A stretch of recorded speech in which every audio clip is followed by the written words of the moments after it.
Boa noite, irmãos, sejam bem-vindos. Hoje, com a graça de Deus, iremos então começar um novo curso sobre o Espírito Santo, para nós entendermos um pouco melhor, a terceira pessoa da Santíssima Trindade, que é algo muito significativo para as nossas vidas, Nós só estamos aqui na fé por causa do Espírito Santo. Então é extremamente importante a gente compreender essa pessoa, da Santíssima Trindade que habita em nós. É Deus que está em nós.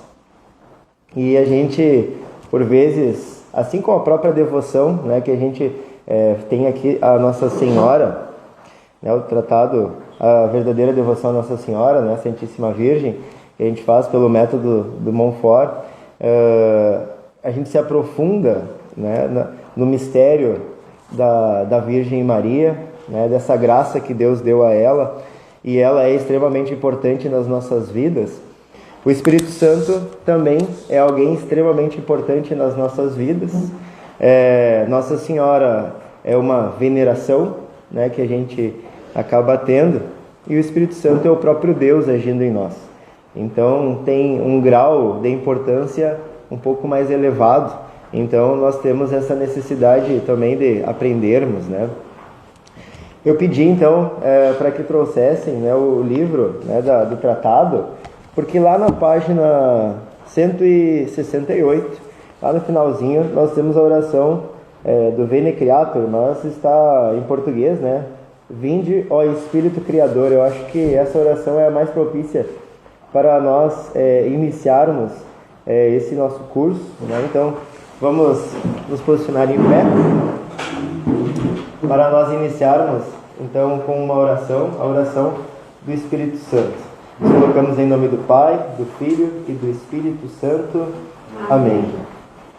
Vinde, ó Espírito Criador, visitai os corações dos vossos seguidores, preenchei com a graça do alto estes corações que vós criastes. Sois o Espírito Consolador, a dádiva de Deus Todo-Poderoso, a fonte de água viva, o fogo divino, a caridade, a unção invisível das almas. Vinde então com vossos 7 dons preciosos, vós que sois o dedo de Deus, vós que sois o conteúdo da promessa do Pai. Vós que colocais o verbo do Pai em nossos lábios, iluminai os nossos espíritos com vossa luz, abrasai os nossos corações com vosso amor e santificai em todos os tempos nossa frágil carne. Bani de nós o espírito de tentação, preenchei-nos com vossa paz infalível, sede vós mesmo o nosso guia, de modo que possamos evitar tudo o que possa ser prejudicial à nossa salvação. Ensinai-nos a compreender o Pai, ensinai-nos a compreender o Filho e a vós mesmos. Sede sempre o objeto de nossa fé. Por isso seja a glória em todos os tempos, para Deus Pai, para o Filho ressuscitado e para vós, Espírito Santo. Amém. Enviai o vosso Espírito e tudo será criado. E renovareis a face da terra. Oremos. Ó Deus, que instruístes os corações dos vossos fiéis com a luz do Espírito Santo, fazei que apreciemos retamente todas as coisas, segundo o mesmo Espírito, e gozemos sempre de sua consolação, por Cristo Senhor. Amém. Continuamos em nome do Pai, do Filho e do Espírito Santo. Amém.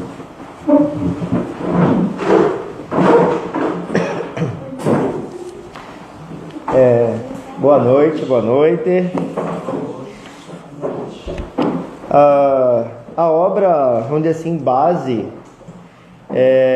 que nós vamos utilizar então é esta obra, o Espírito Santo, seus dons, seus frutos, sua ação, do Padre Luiz Martínez. Essa obra aqui é da minha biblioteca católica, né? A base, então, do nosso curso. Haverão também outras bibliografias que a gente está utilizando, né? Aqui mesmo, né, que é o guia que vem junto com o livro, tem a carta encíclica, né, Divino Illude Munus, né, que significa a missão divina, né, que trata sobre o Espírito Santo propriamente, foi escrita pelo Papa Leão XIII, né? Então agora até com o nosso Papa Leão XIV, muitas coisas, né, que o Papa Leão XIII realizou, a gente está tendo, parece que, mais conhecimento, né? Obviamente que também a Palavra de Deus é um dos nossos guias e o Catecismo da Igreja Católica, né? Então hoje algumas coisas que irei tratar são também principalmente dessas bases, né, que a gente vai tratar. Bom, eu estava pedindo para Deus para me ajudar a começar, né? Como começar? Sempre o começo é o mais difícil, né? Então, antes da gente começar a tratar propriamente do Espírito Santo, vou trazer, né, duas perguntas. E aí depois dessas duas perguntas a gente vai passar a tratar do Espírito Santo. Essas duas perguntas eu entendo que elas sejam extremamente relevantes para que a gente possa entender Deus e a gente possa entender a ação do Espírito Santo em nossas vidas. A primeira, o que é o homem, e a segunda, o que é Deus. Então, o que é o homem? Eu trouxe algumas visões filosóficas que trataram sobre o ser humano ao longo da história. Essas visões filosóficas, elas tratam o ser humano de forma, vamos dizer assim, biológica, de forma social, essas realidades humanas que nós temos, né, fisiológicas, enfim, tantas realidades nós temos que são tratadas dentro da filosofia, mas que não envolvem a fé, né? Então, a fé propriamente em Deus, né? Então, eu vou tentar trazer primeiro essa base filosófica, fazer obviamente alguns recortes, né, para a gente entender. E depois, para a gente entender o que é Deus, aí a gente vai trazer Santo Tomás de Aquino, né, e também Santo Agostinho para a gente tratar, porque obviamente eles são os pilares, né, inclusive dessa obra, né, que é a nossa principal. A gente tem várias e várias citações, né, de Santo Tomás de Aquino e Santo Agostinho sobre o Espírito Santo. No princípio da filosofia,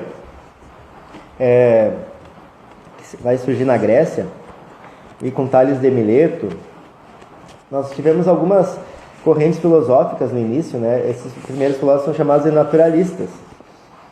E eles tentaram entender como que a natureza ela era ordenada, qual era a origem da natureza, né? Então eles tentaram compreender esses aspectos, né? O próprio Tales de Mileto, um grande matemático, né, um grande estudioso, viajou, né, para o Egito, ele falava que o princípio de tudo era água, tudo provinha da água.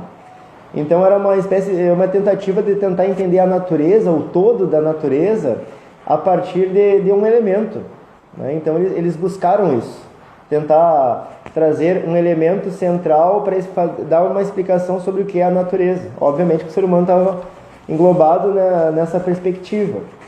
Heráclito, por exemplo, mais adiante, ele vai tratar, né, sobre a questão da mobilidade da natureza, né? As coisas toda hora estão se modificando, né?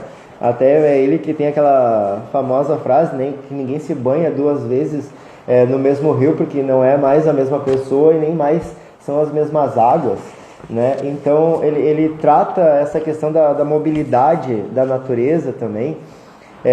Parmênides, que vai ser um certo opositor, vamos dizer assim, ao pensamento de Heráclito, ele vai falar que o ser né? Então ele vai trazer o princípio da lógica, ele vai acabar trazendo, né?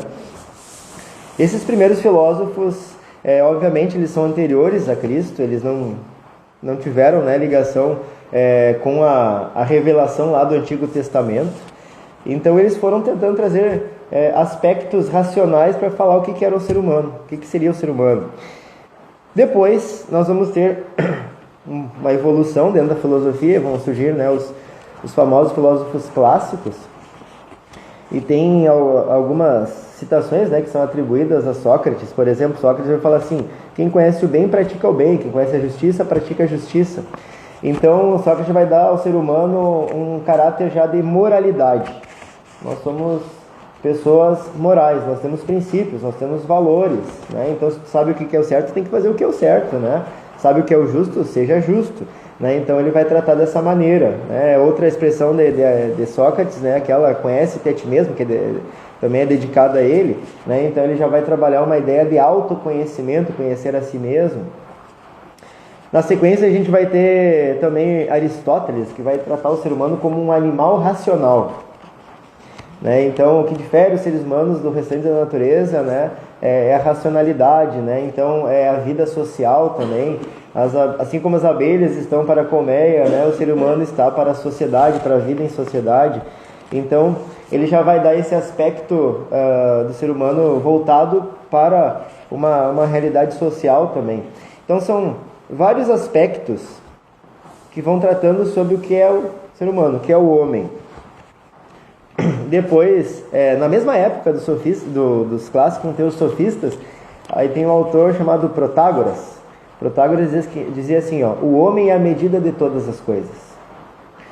Por quê? Porque é o homem que determina o que é certo, é o homem que determina o que é errado, né? Então tudo é a partir de concepções humanas. Então ele acaba até trazendo uma ideia que a gente vai chamar de relativismo, porque o que é certo, o que era certo há 100 anos atrás, hoje pode ser considerado errado, né? E o que hoje é certo, daqui a alguns anos mais vai ser errado também.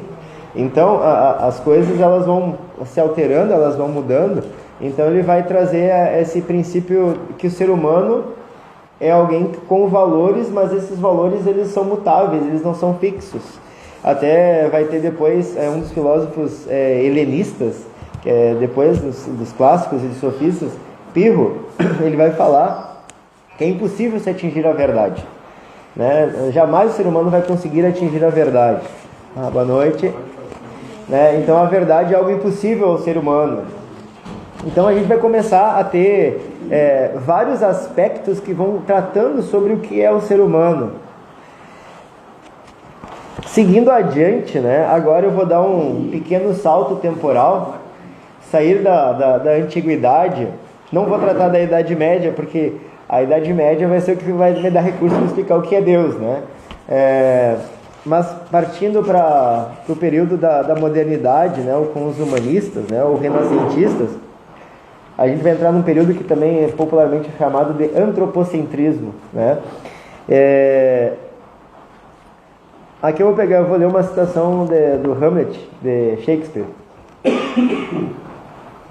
Que obra é o homem? Quão nobre na razão, quão infinita nas faculdades, na forma e no movimento, quão expressa e admirável na ação como um anjo, na apreensão como um Deus, a beleza do mundo, o modelo dos animais. Né? Então, a gente considera essa citação, né, uma citação claramente humanista, porque trata o ser humano, né, no centro e exalta, né, as nossas capacidades humanas. Né? De fato, temos muitas capacidades que, né, obviamente, o restante da natureza não tem, né? Nós somos diferenciados, né, nesse sentido. Mas quando a gente começa a chegar mais para a idade contemporânea, alguns aspectos vou ser sincero, assim, para definir o que é o ser humano, vão cada vez mais, entre aspas, piorando, né? Então eles vão tendo certas noções sobre o que seria o ser humano, né? Certas argumentações, e elas vão cada vez mais fugindo, né, aquilo que é próprio do ser humano enquanto filho de Deus, né? Então a nossa imagem e semelhança de Deus, ela vai ficando cada vez mais deturpada, né, nessas visões filosóficas. Por exemplo, Darwin, né? Nós somos o Homo sapiens, né, o homem que sabe. né? Então ele vai tratar sobre a questão, né, que sobrevive o mais adaptado. E essa teoria foi uma teoria que ela, na época, causou muito escândalo, né? Porque se fala que o ser humano é proveniente de um primata em comum, né, aos macacos, chimpanzés, gorilas, enfim, né? Teríamos um primata lá que originou todas essas espécies, inclusive o ser humano, né? Nós entraríamos no bolo da coisa, e o ser humano ele seria mais um, só que acabou se adaptando de uma maneira diferente, e isso de alguma maneira perde aquele aspecto criacionista de Deus, né? Se essa teoria, ela, ao longo do tempo, ela tivesse sido comprovada como verdadeira, foi assim, né, a gente poderia dizer, não, a gente tem que de alguma maneira encaixar Deus aí, né? Até teve pessoas que tentaram encaixar e falar, não, Deus oportunizou a evolução.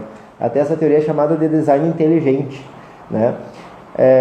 Porém, felizmente, ainda não nos nossos debates, né, atuais, assim, não se sabe tanto, não se difunde tanto, né?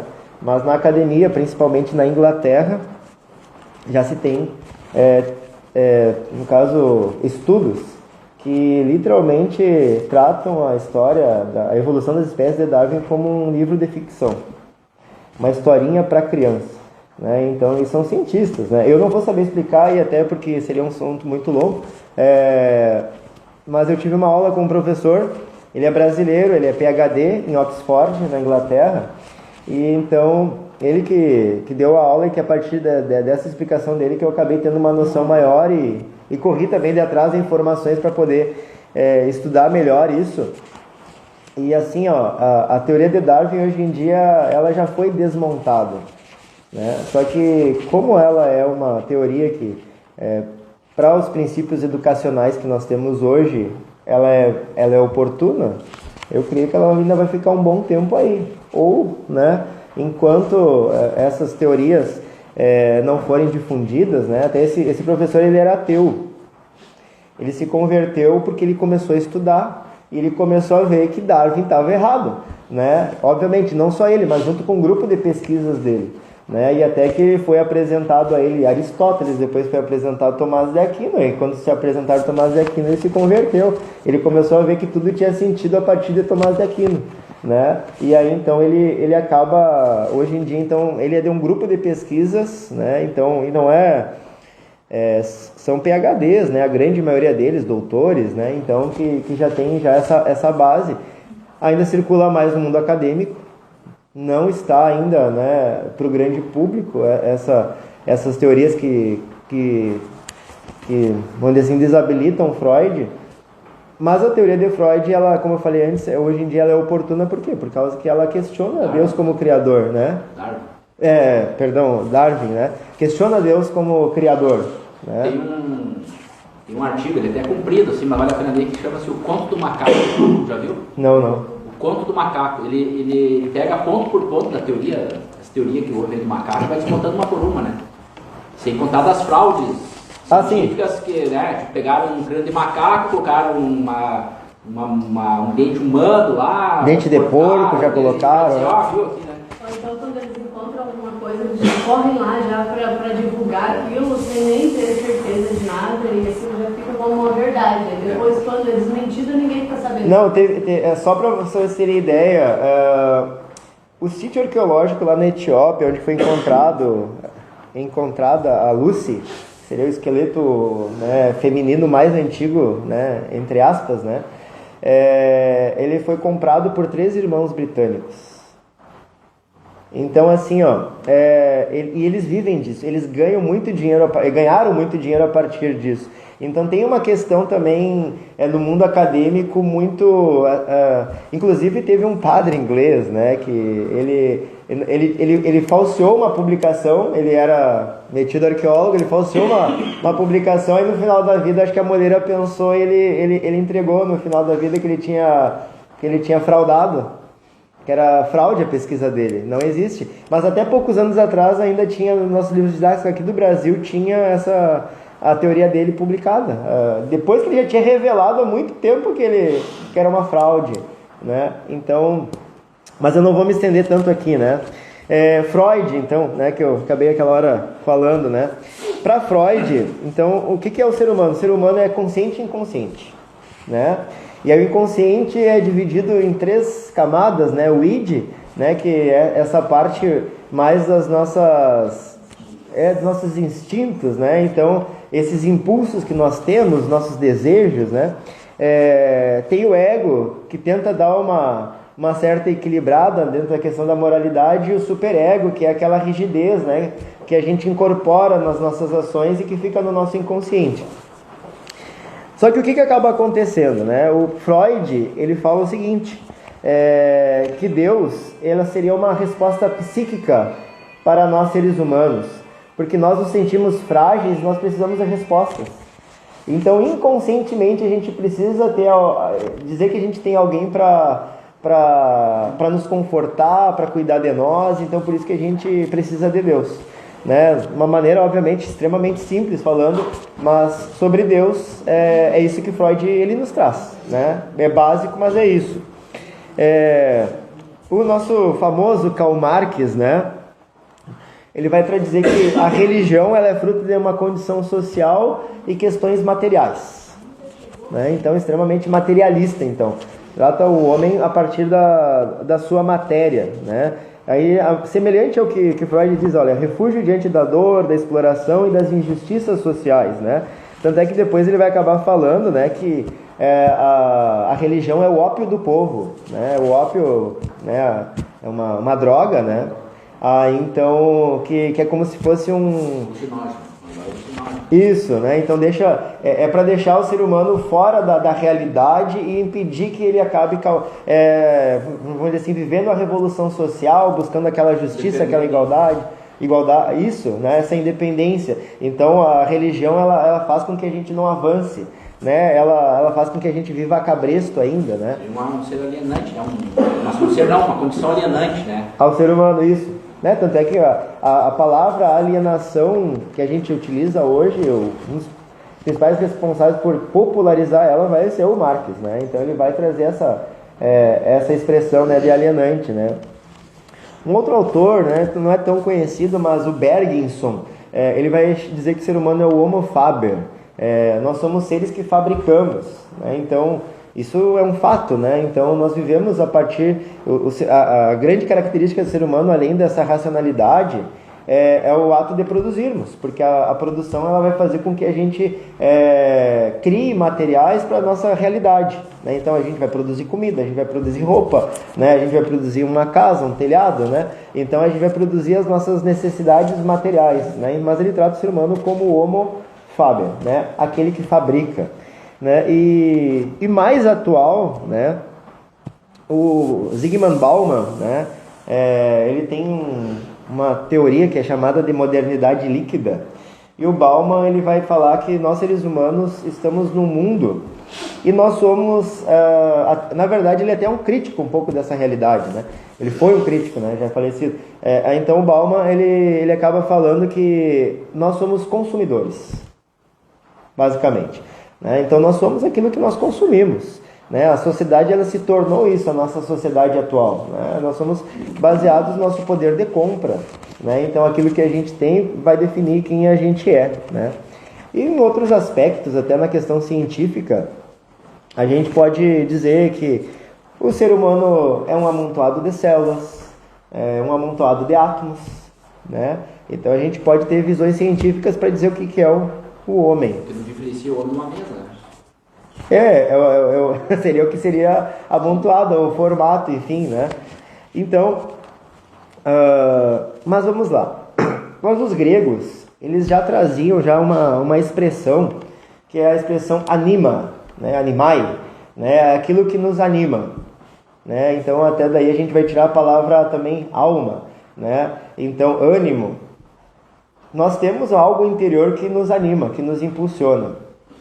E aqui agora eu vou querer trazer, para responder outra pergunta, então eu quis trazer essa primeira pergunta, o que é o homem, e agora vou tentar trazer o que é Deus, para depois a gente começar a chegar no Espírito Santo, né? Para a gente começar a entender como que as coisas elas vão se fechando, né?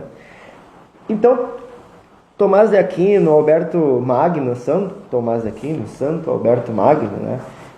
eles são filósofos medievais da escolástica, e eles vão fazer uma separação, né, de conhecimentos. Basicamente, dois grupos de áreas do conhecimento. Um seriam as verdades naturais, né? Então aí a gente pode estudar as realidades da natureza, né, das ciências, né, botânica, fauna, flora, né, o corpo humano. A gente também pode estudar as realidades humanas, né? Então ética, política, todas essas, matemática, né? Então todas essas estruturas a gente vai estudar dentro das verdades racionais, que vão ser basicamente na época o que eles chamavam de filosofia, né? Que é a busca do conhecimento, a busca do saber, né? Então eles tratavam na época tudo como filosofia, né? Um matemático era considerado um filósofo, né? Por exemplo, né? Então alguém que estudasse direito era considerado um filósofo, né? Então, porque era a busca do saber, ele não tinha essa distinção ainda naquele período, né? De matemático, engenheiro, advogado, teólogo, né? Não tinha essa divisão como nós temos hoje, totalmente separadas, né? Então, depois das verdades racionais, né? Que é sobre a natureza, nós vamos ter as verdades reveladas, que aí propriamente vai ser a teologia, né? O que seriam as verdades reveladas? É aquilo que Deus revelou, como Deus se revelou ao longo da história para nós. E Deus se revelou ao longo da história para nós.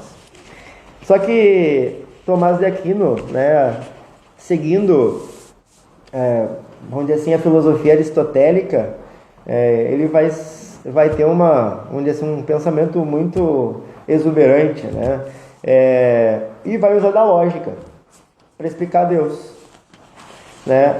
A primeira lógica, ele vai criar 5 vias, né? A primeira via, então, é a via do motor imóvel ou o primeiro motor. O que é isso, então? Primeiro que a gente tem essa realidade da causa e efeito, né?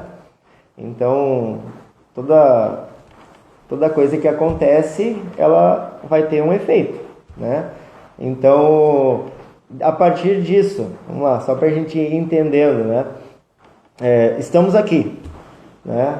Vamos dizer assim que nós somos o efeito, né? Por quê? Porque os nossos pais nos fizeram, né? Então a gente foi o efeito dos nossos pais, né? Então eles acabaram nos gerando.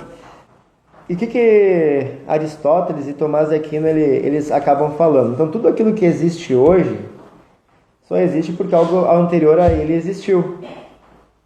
Isso é uma lógica da natureza. É um princípio, né? Todo efeito tem que ter uma causa. Exato. Né? Então, todo efeito tem uma causa. Tudo que existe hoje existe porque existiu algo anterior. E aí, então, a partir disso daí, eles nos trazem, né? Aristóteles, Tomás de Aquino, até assim, só para salientar, né? Tanto Platão, quanto Sócrates, Platão, Aristóteles, né? Os clássicos principalmente, né? Os padres da igreja falam que esses caras, mesmo que eles não fossem cristãos, não tivessem convivido com Jesus, eles trouxeram aspectos da revelação, pela inteligência que eles acabaram trazendo, porque de alguma maneira eles buscavam a verdade. Só que como eles não tiveram contato com a revelação, ficaram apartados disso. Mas eles são grandes inspiradores para o cristianismo exatamente por causa disso, porque eles tinham foco na busca pela verdade. E quando a gente tem o foco pela busca pela verdade, de alguma maneira a gente vai chegar a Deus. Só que eles não foram contemplados com essa revelação, né? Eles foram até onde dava para ir pela razão. Pela razão. Mas até onde, quase, né? Não sei se eles esgotaram, mas até onde dava para ir com a razão eles foram. Aí depois, aí que entra a revelação, né? Daí junta a fé com a razão para dar um conhecimento maior. Maior, mais profundo, né? Então, bom, seguindo essa lógica, tudo aquilo que existe só existe por causa de uma coisa anterior, né? Então, esse livro só existe porque um dia surgiu a minha biblioteca católica, né? A minha biblioteca católica só existe porque certas pessoas existem. Aquelas pessoas só existem por causa que os pais delas existiram, porque os avós delas existiram. A gente, se for parar para analisar, a gente vai fazer uma espécie de regressão quase que ao infinito. Só que Aristóteles, Tomás de Aquino, eles vão dizer o seguinte: vai chegar um ponto que tu tem que chegar numa primeira coisa. Essa primeira coisa, ela não pode ter sido criada. ela tem que ser eterna. Por quê? Porque se ela foi criada, algo anterior a ela existiu. E uma outra lógica que nós temos é que as coisas não surgem do nada. Se elas não podem surgir do nada, elas têm que surgir de alguma coisa, né? Então essa primeira coisa é Deus, né? Essa primeira coisa é Deus. Aí a partir disso, né? Aí Aristóteles trazia a lei das 4 causas, né? Que aí as 5 vias de Tomás de Aquino vai se encaixar nelas, né? A primeira causa é a que a gente vai chamar de causa eficiente, né? Então, por que as coisas existem? Aí a segunda via, a primeira causa ou causa eficiente, Deus, ele é o Criador. Então Deus é o motor imóvel, é o eterno, sempre existiu. Segunda coisa, ele é o Criador, né? Então Deus, ele passa a criar as coisas. Por quê? Como? Não sabemos, né? Mas ele é o Criador. Isso aí dentro, olha só, Tomás de Aquino, ele vai só pela lógica, ele não vai propriamente pelo Gênesis aqui, né? Então ele vai pela lógica, ele vai pela razão para tentar explicar Deus, né? A segunda causa, Deus, ele é necessário. Os seres, em geral, todos seres são, a gente chama de contingente. A gente é de um jeito, mas poderia ser de outro.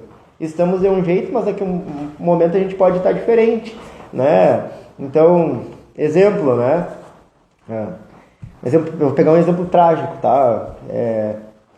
Vou pegar o Tiba, né? Um católico conhecido por nós aqui no Brasil. Há pouco tempo atrás ele caminhava, andava, ia para o lado que queria, enfim, né? Dirigia, né? Hoje, a partir, né, daquele acidente que ele teve, que acreditamos que é para a salvação dele, que Deus está oportunizando isso na vida dele, né? O Tiba está tetraplégico, né? Então, mudou o aspecto dele, né? É contingente, né? Assim como a gente vai envelhecendo, né? Hoje tinha intersérie lá no colégio lá, e aí tinha o time dos professores, aí eu comecei a ver que a idade tá batendo para jogar com a gurizada, né? Mais nova, né?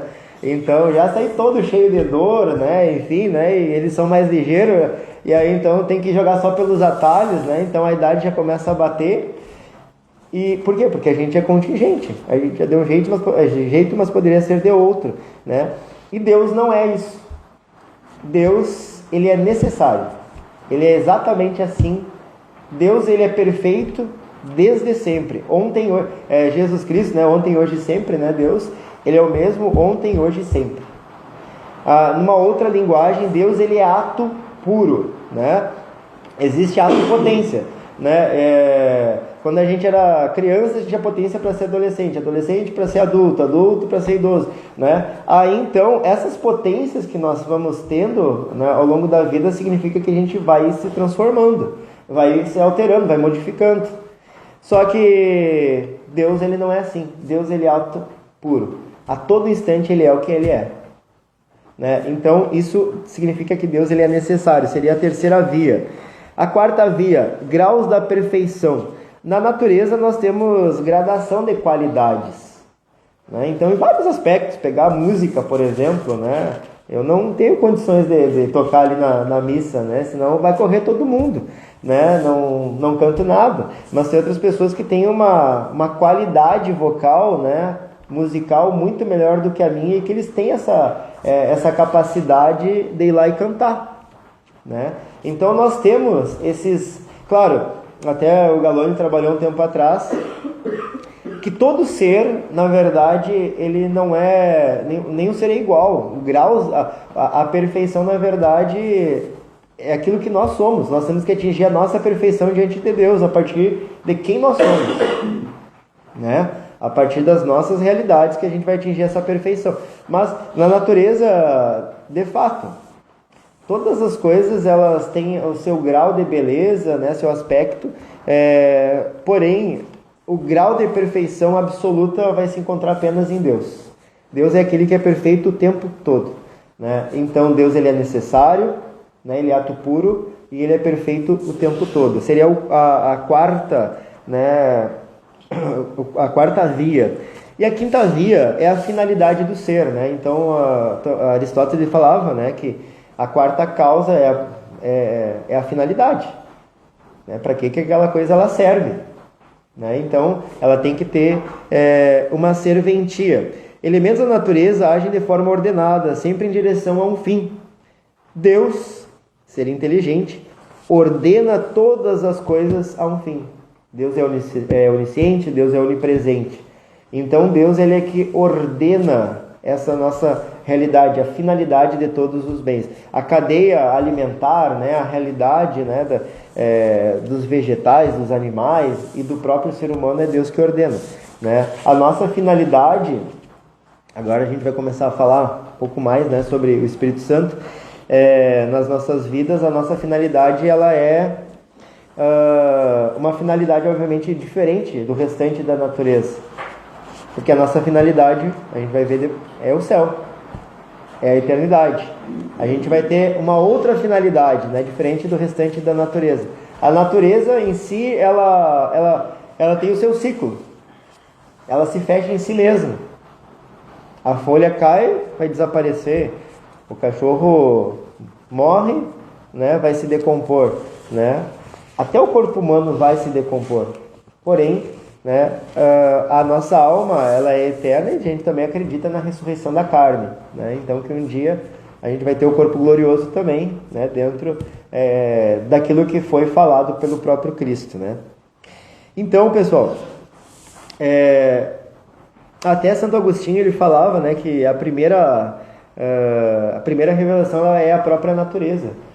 Pela natureza a gente consegue contemplar Deus, né? Santo Agostinho ele falava, até a primeira Bíblia seria a natureza, ele falava. A segunda Bíblia, a segunda palavra de Deus é a revelação escrita, né? Então Deus ele se revela. Então, olha só, eu trouxe algumas passagens que vão falar sobre a maneira como Deus ele foi se revelando ao longo da história. Não significa que são todas, né, e que com certeza existiram várias outras, né, bíblicas ou algumas até não bíblicas que a gente nunca soube que Deus se revelou, né, ou, né, que aconteceu em determinado lugar com algumas pessoas e não é conhecido por nós aqui em Alegrete, né? Olha só, mas biblicamente falando, Deus fala, né, com Moisés lá no livro do Êxodo: eu sou aquele que sou. Deus fala assim, né? Eu sou aquele que sou. E depois diz assim para Moisés, ó, vai lá e fala pro... Aí Moisés pergunta, se perguntarem quem tu é, o que eu digo? Aí Deus diz assim, ó, eu sou, me enviou. Eu sou. Fala assim, né? Beleza, aquilo que tu falou primeiro das 5 vias, aqui são as 5 vias da demonstração da existência de Deus, né? Isso. Não é as 5 vias dizendo o que Deus é. Agora tu vai entrar para dizer o que Deus é. Isso. A primeira pergunta é se a coisa existe, né? Isso. Na filosofia é assim, né? No meu sentido, assim, a coisa existe. Aí o Santo Tomás aqui vai dizer sim, Deus existe em 5 vias, 5 maneiras de você demonstrar que Deus existe. Exato. Depois a próxima pergunta é o que é a coisa. Exato. Aí tu está respondendo a segunda pergunta, o que é a coisa? Agora eu vou entrar isso, mas pela via da revelação. Sim. Né? Pela via da revelação. Aí depois adiante Cristo fala lá no Evangelho de São João, capítulo 8, em verdade vos digo, antes que Abraão fosse, eu sou. Então aqui Jesus ele já está se revelando como alguém semelhante a Deus, né? Deus falou, eu sou, né, para Moisés. Aí Jesus fala, né, antes que Abraão fosse, eu sou. Aí depois Jesus ele vai se revelar como filho do Pai. E aqui tem a passagem de Mateus 26 que ela é bem clara, né? Disse-lhe o sumo sacerdote, por Deus vivo, conjuro-te, nos diga se és o Cristo, o Filho de Deus. Jesus respondeu, sim, além disso eu vos declaro, que vereis doravante o Filho do Homem sentar-se à direita do Todo-Poderoso. Então aqui Jesus ele já está se revelando também como o Filho de Deus, né? Então ele fala, eu sou, né? E depois ele é o Filho do Homem, ele é o Filho de Deus. E adiante, digo-vos a verdade, convém que eu vá, porque se eu não for, o Paráclito não virá a vós, mas se eu for, eu vou-lo enviarei. Então Jesus já tratando sobre o Espírito Santo. Então, a revelação plena de Deus, ela vai se dar na pessoa de Jesus Cristo. Porque Jesus ele vai revelar o Pai, vai revelar a si mesmo e vai revelar o Espírito Santo. A Santíssima Trindade ela é revelada plenamente a partir de Jesus, né? Então Jesus ele vai se revelando. Aí como que a gente pode acreditar que isso é verdade? Bom, eu sempre acredito que aquela passagem de Pedro, né? Quando Jesus estava para ser ali, foi preso Jesus, né? E Pedro nega 3 vezes, né? Aí então, perdão da expressão que eu vou utilizar agora aqui, né? Mas Pedro ficou cagado de medo, né? Ali, naquela hora, né? Não teve coragem, né? De assumir que ele era, né? De Cristo. Aí então, alguns dias depois, né? Claro, teve todo o processo da ressurreição, da ascensão de Jesus, da vinda do Espírito Santo, né, em Pentecostes. Aí Pedro sai dali e começa a falar: foram vocês que crucificaram ele. E começa a falar de Deus e converte cerca de 3.000 homens com coragem. E se não bastasse isso, anos depois ele acaba parando em Roma. E ele também é condenado à morte de cruz, né? E ainda pede para deixá-la de ponta cabeça porque não se achava digno, né, de morrer como o mestre dele. Então, isso é uma plena demonstração da ação do Espírito Santo, né?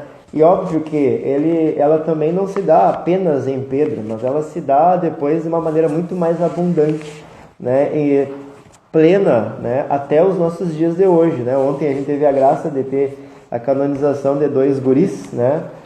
Então, e se tu olha para a vida deles, é uma vida simples, mas é uma vida cheia de Deus, né? Que eles acabaram tendo, né? Não foram vidas extraordinárias como um São Pio da vida, né?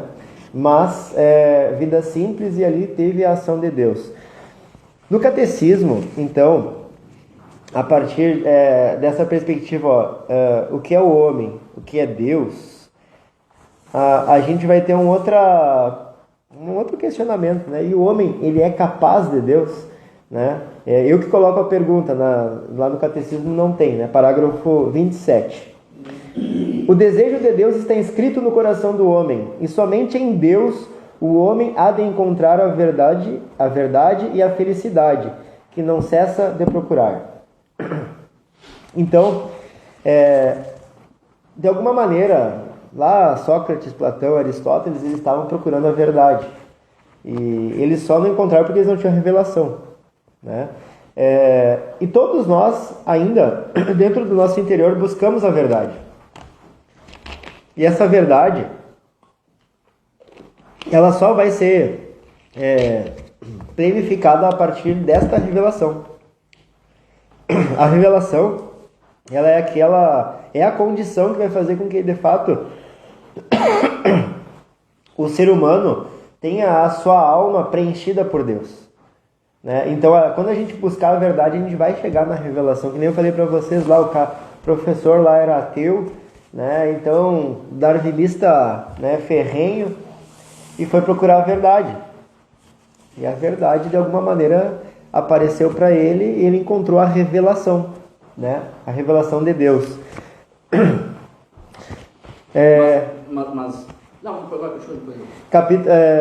Parágrafo 36. Deus, princípio e fim de todas as coisas, pode ser conhecido com certeza pela luz natural da razão humana. Então, a razão, pela nossa razão, né, raciocínio lógico, a gente vai chegar a Deus. Depois, agora parágrafo 684. O Espírito Santo, por sua graça, é o primeiro no despertar de nossa fé e na vida nova, que é conhecer o Pai e aquele que o enviou, Jesus Cristo. Então, onde que entra o Espírito Santo nisso tudo? Toda a revelação, ela aconteceu pela obra do Espírito Santo. Toda a revelação aconteceu pela obra do Espírito Santo. O Espírito Santo agindo em meio aos seres humanos, na nossa realidade. é o Espírito Santo que revela Deus para nós. Até a gente vai chegar depois onde que chega no mistério da Trindade, né? Porque a Trindade ela é um mistério, né? Mas por que a gente fala o Espírito Santo? Exatamente porque é o que Jesus falou, que ele ia enviar o Paráclito. Porque isso é difícil de entender, isso aí. Oi? Isso é difícil de entender. Por quê? Porque se ele pensa assim, Jesus Cristo era a terceira pessoa da Trindade, era a segunda pessoa da Trindade. Alguém podia perguntar assim, não, para aí, por que a segunda pessoa da Trindade precisava do Espírito Santo para revelar? Podia ser a segunda pessoa da Trindade que revelou isso aí? Que na verdade quem revelou foi a boca de Jesus Cristo. Jesus Cristo falou, né? Exato. Ele revelou. Mas não foi a segunda pessoa da Trindade? Não foi. Sabe por que não foi? Porque aí que está o negócio. A segunda pessoa da Trindade, que era o Verbo, ela teve que se rebaixar numa situação humana. Situação humana. Então ela necessitou do Espírito Santo para falar a revelação. E o Espírito Santo, ele, de alguma maneira, ele também... Porque o Verbo, ele caiu de uma... O Verbo, não, ele caiu, não que o Verbo deixou de ser. Mas ele, para ele poder encarnar, ele como se fosse assim, ele baixou de nível.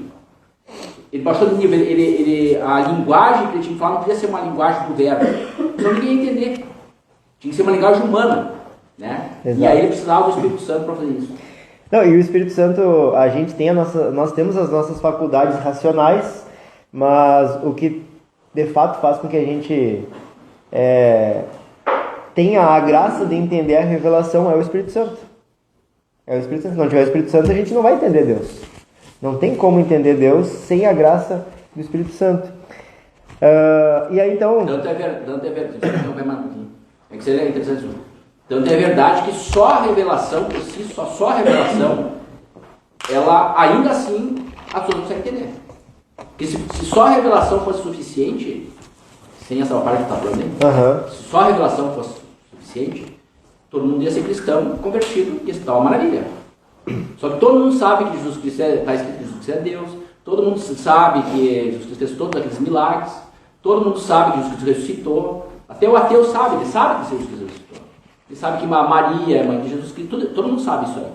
Por que todo mundo sabe que alguns são convertidos e outros não? É pelo fechamento ou não ao Espírito Santo. Exatamente, é pela fé, né? Exato. É pela fé que é o dom de Deus, que é exatamente a fé, quando você tem a fé o que é? É quando a tua inteligência, é um ato da inteligência que fala você enxergar a verdade aonde você não tem uma prova nenhuma. Né?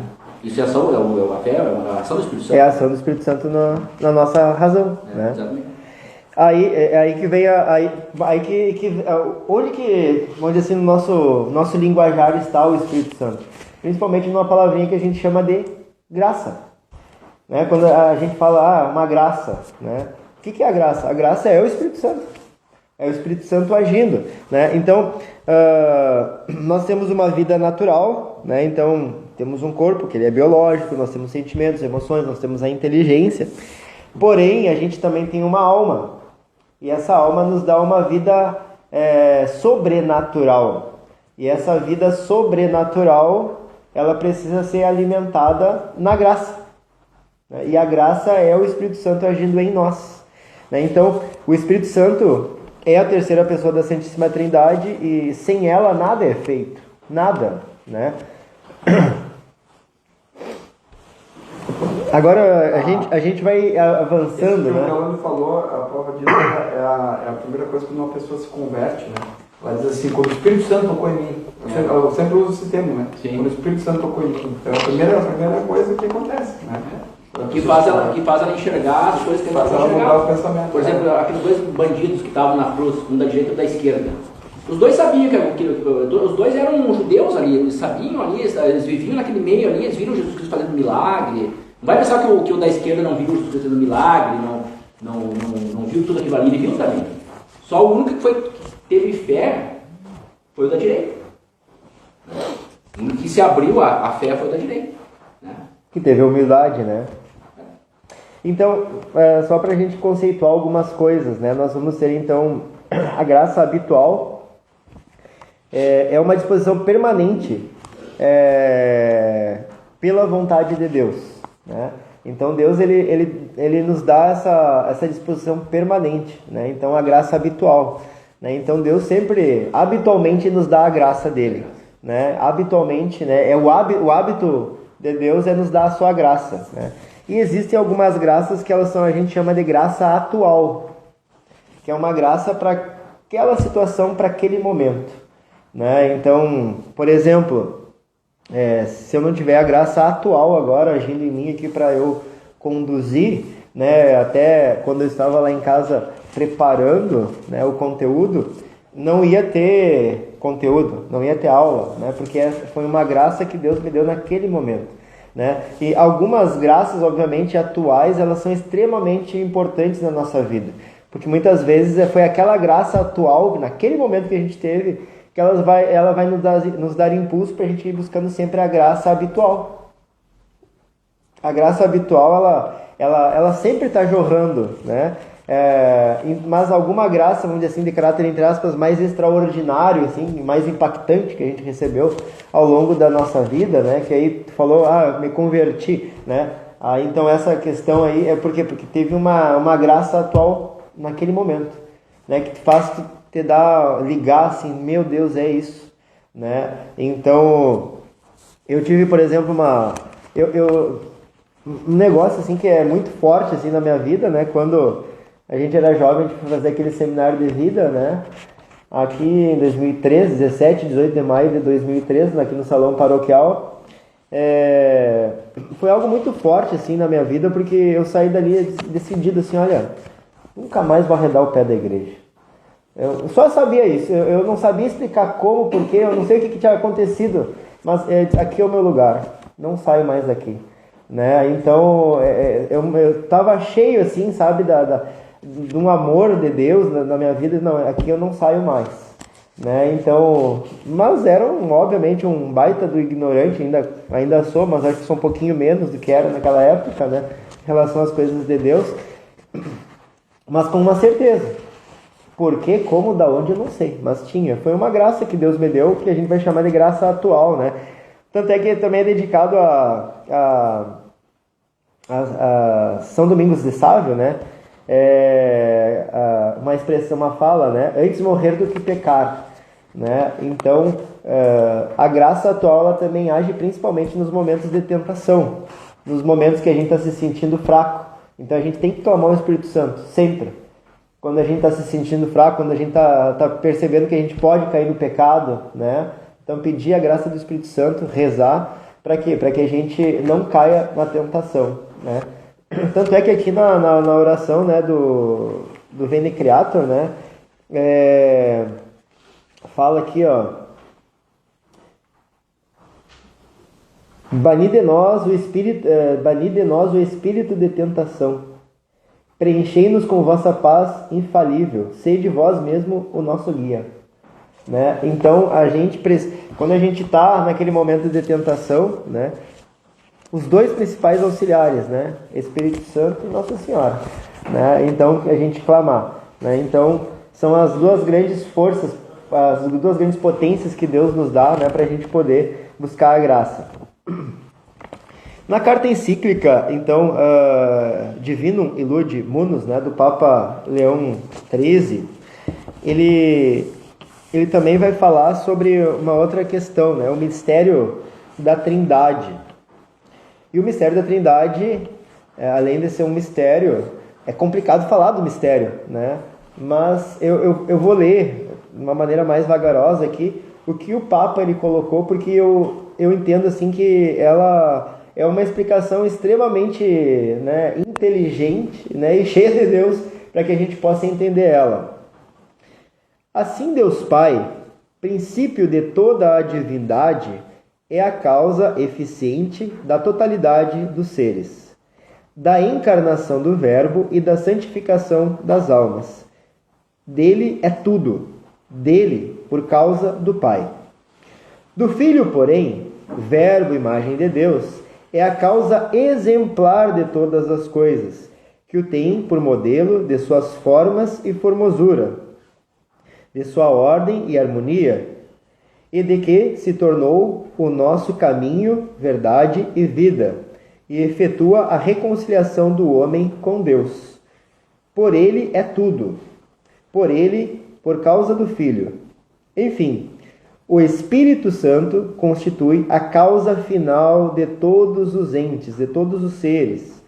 Porque, visto como a vontade e, em geral, as coisas todas repousam na posse do fim almejado, assim o Espírito Santo, que é a bondade divina e o amor recíproco entre o Pai e o Filho, leva à perfeição plena,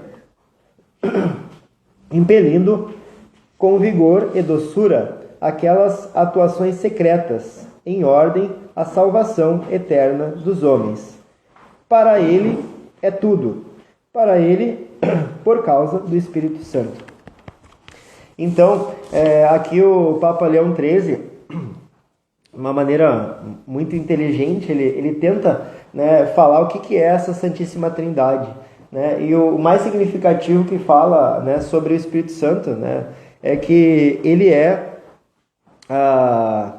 duas coisas, né? A causa de todos os entes, a causa final de todos os entes. Então, todos nós seres humanos precisamos do Espírito Santo.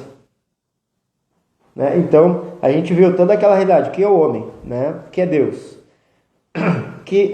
Então, agora voltando para o que é o homem, sem a gente ter aquela visão materialista, lógica, enfim, né? Mas agora, a partir da visão de que Deus ele é o nosso Criador, nós somos seres, então, que necessitamos dessa graça do Espírito Santo para a gente poder literalmente viver, existir, né? E a gente poder caminhar na fé. Né? Sem a graça do Espírito Santo, que é o amor do Pai e do Filho, né? A gente não pode caminhar. Então, esse mistério da Trindade é complicado da gente entender racionalmente. Até eu já vi alguém, a Chica da comunidade de Oasis fala, se um dia um ser humano conseguisse entender Deus, acho que a cabeça explodiria, né? Você não entende Deus, só tem né? Deus. Né? Não tem como, né? Mas isso aí da Trindade é uma explicação que vamos imaginar nós para ele poder entender. Quando eu me imagino, crio uma imagem no meu cérebro, eu me imagino, eu crio o que a filosofia chama de verbos, mentes, só eu me imaginando eu. Agora, vamos imaginar Deus se auto-imaginando, se imaginando. Essa imagem que Deus cria é a terceira pessoa, é o verbo. Quando Deus olha para o verbo, né? Ele ama o verbo. E o verbo, que é a imagem de Deus, ama Deus. Esse amor é o Espírito Santo. Essa não é uma doutrina, mas é uma explicação da igreja. Isso. Né? Então, quando a gente se imagina, eu estou criando a minha imagem. Ao mesmo tempo que isso tudo não tem relação com o temporal. O verbo, Deus e a primeira, a segunda e a terceira pessoa são coeternas, né? Então não pode ter a parte temporal. Tipo, tem o eu, agora vou me imaginar, que é o verbo. Aí eu amo o verbo e o verbo me ama, que eu sou o pai. Esse amor é o Espírito Santo. É assim que acontece. Né? É isso que o Papa está falando ali. Em linhas gerais é isso que ele está falando. Só que tu tem que tirar a parte do tempo. Não existe primeiro tem o Deus Pai que se vê, né? E aí cria o Deus Filho. Não é bem assim, mas é só para a gente ter uma ideia, né? Até a questão da própria ação de Deus na nossa vida, a questão bíblica ela é fundamental para a gente conseguir entender, porque o próprio Jesus ele fala da ação do Espírito Santo, né? Então é mais didático para a gente conseguir entender, mas na prática Deus é um só.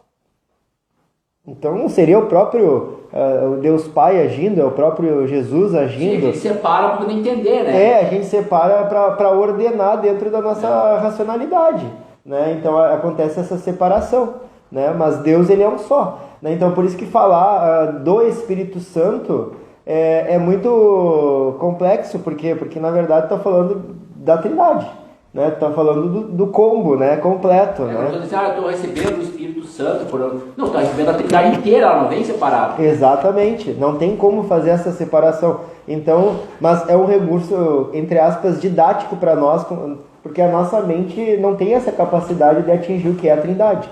Então, didaticamente, o próprio Cristo ensina o Espírito Santo para nós, né? Aclamar o Espírito Santo. Dentro dessa ideia, né? Então, olhem só, tem um nome que a gente chama de inabitação trinitária, né? Lá em Coríntios fala assim, ó, não sabeis que sois templo de Deus, né? Nós somos templos de Deus, templos vivos de Deus, né? A partir da graça do batismo a gente se torna filho de Deus, né? Então a graça, ela passa a habitar dentro da nossa vida, o Espírito Santo passa a habitar em nossa alma, né? Então a partir dessa realidade a gente vai ser um com Deus, né? Até por exemplo, os religiosos, né? Muitas vezes a gente chama essas pessoas de consagrados, consagrados. A gente faz, né, o tratado da verdadeira devoção à Virgem Maria e a gente fala que nós vamos nos consagrar a Deus por Maria, né? Porém, na prática, todo o tratado, né, da verdadeira devoção é uma renovação dos nossos votos batismais. É para a gente lembrar o que a gente prometeu quando a gente foi batizado. Porque, na verdade, todo batizado ele é um consagrado, né? Ele está com o sagrado dentro de si. Ele é um templo vivo do Espírito Santo, todo batizado, né? Só que, obviamente, a gente às vezes se perde, né? Então, a gente precisa desses meios, desses métodos, né? Para a gente poder, então, alinhar a nossa vida novamente. Vamos lá, a gente já está indo mais para o final, até por causa do horário, né? Os outros sacramentos, eles também fazem parte dessa graça da inaptação divina, é Deus se doando para nós, né? Então, no sacramento da crisma, né, que é a nossa confirmação,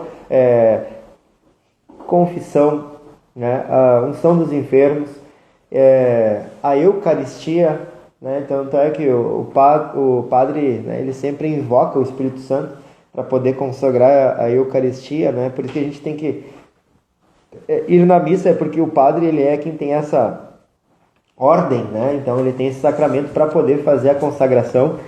Então, dentro dos sacramentos, então ali também acontece a ação do Espírito Santo. Propriamente, a gente pode considerar que na vida de Cristo, né, desde a fecundação, o Espírito Santo já estava presente na vida de Cristo, porque foi pela ação do Espírito Santo, né, que Cristo foi fecundado. E antigamente, né, no Antigo Testamento, né, antes de Cristo, o Espírito Santo ele agia nos justos. Porém, né, após a glorificação de Cristo, essa graça do Espírito Santo ela superabundou, né? Tanto é que no Antigo Testamento o Espírito Santo ele era destinado para alguns, né, que eram considerados justos. Não eram todos que eram o que a gente chama de ungidos, né, com o Espírito Santo, com a graça do Espírito Santo, né? Então eram poucos homens que tinham essa graça, né, de ter o Espírito Santo agindo plenamente, né? Então hoje, nós a partir do sacramento do batismo, né, todos nós temos essa potência à santidade, por causa do Espírito Santo que habita em nós. Nós vamos ter, gente, ao longo, né, do curso, então, depois vai ser a partir do livro do Frei Raniero Cantalamessa, né, o Espírito Santo na vida de Jesus. Aí também outro livro do Frei Raniero, Pentecostes, falar propriamente sobre Pentecostes. Depois a gente vai entrar nesse livro que é o Tratado da Verdadeira Devoção, né, ao Espírito Santo. O padre, né, Luiz Martinez, ele vai fazer um tratado semelhante ao que São Luís Maria de Grimond de Montfort tentou fazer em relação à devoção à Virgem Maria, né? Então ele vai ter aqui, e depois a gente também vai ter uma explicação sobre os dons, os frutos do Espírito Santo e também as bem-aventuranças, né, que é a parte, vamos dizer assim, mais prática da ação do Espírito Santo na nossa vida. É o Espírito Santo, de fato, estando em nós e agindo para que a gente seja santo, né? Só para a gente concluindo, devemos amar o Espírito Santo, pois Ele é Deus. Você deve amar o Senhor, seu Deus, de todo o seu coração, de toda a sua alma e de todas as suas forças. E aí é por meio das virtudes e da santidade, né? Então, e tudo isso é pela ação do Espírito Santo em nós. E aí, quando que a gente deve invocar o Espírito Santo, né? Qual é a maneira correta da gente invocar o Espírito Santo? Quem é que sabe encerrar Vai terminar a bateria. Tá terminando? É, acho que é só apertar na setinha, né? No xizinho, né? Aí dá pra gravar, eu acho, né? Eu acho que tem que apertar aqui. Ó. Encerrar agora. Eu vou ter que